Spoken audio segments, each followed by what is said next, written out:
আপনি কি কল্পনা করতে পারেন? ভারতের এক পুরনো ব্র্যান্ড আজ আবার ফিরে এসেছে আর কাঁপিয়ে দিচ্ছে পেপসি আর কোকা কোলার মতো দানব ব্র্যান্ডগুলোকে। হ্যাঁ, ঠিক শুনেছেন, মুকেশ আম্বানির ক্যাম্পা কোলা এখন বাজারে ঝড় তুলেছে। 70-এর দশকে যখন কোকা কোলা ভারতে নিষিদ্ধ হয়েছিল, তখন ভারতীয়দের পছন্দের পানীয় হয়ে উঠেছিল Campa Cola, the great Indian soft drink. এই ট্যাগলাইনে মন জয় করেছিল কোটি কোটি ভারতীয়ের।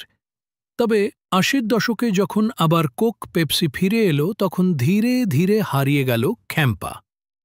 কিন্তু এখন সময় বদলেছে। 2022 সালে রিলায়েন্স রিটেইল কিনে নেয় ক্যাম্পা কোলাকে, আর তারপরে শুরু হয় নতুন করে যুদ্ধ।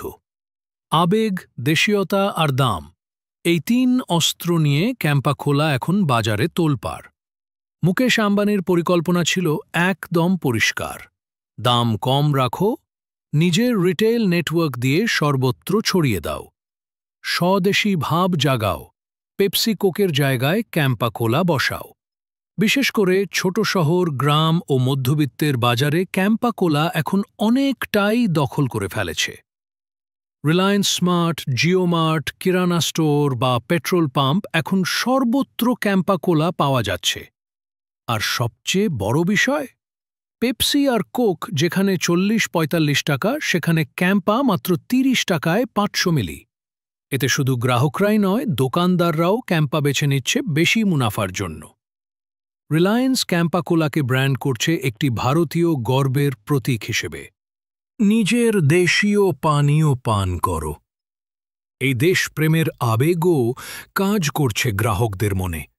অনেকে বলছে ক্যাম্পা কোলা শুধু একটি সফট ড্রিঙ্ক নয়, বরং রিলায়েন্সের স্ট্র্যাটেজিক অস্ত্র, যেখানে তাদের লক্ষ্য হচ্ছে এফএমসিজি থেকে শুরু করে ভারতের সব সেক্টরে পা রাখা আর প্রতিটি ঘরে ঢুকে পড়া।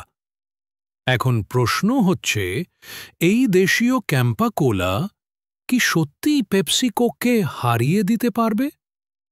আম্বানির এই এক বোতল কৌশল কিভাবে বদলে দিচ্ছে ভারতের পানীয় বাজারের চিত্র? আপনি কি ভাবেন ক্যাম্পা কোলা কি পারবে বিশ্বজয় করতে? কমেন্টে লিখুন আপনার মতামত। ভিডিওটি ভালো লাগলে লাইক দিন, শেয়ার করুন আর সাবস্ক্রাইব করতে ভুলবেন না। সময়ই বলবে, কিন্তু এখনই বলা যায় যুদ্ধ শুরু হয়ে গেছে, এবং এই যুদ্ধে আম্বানি 1 ইঞ্চি জমিও ছাড়ছেন না।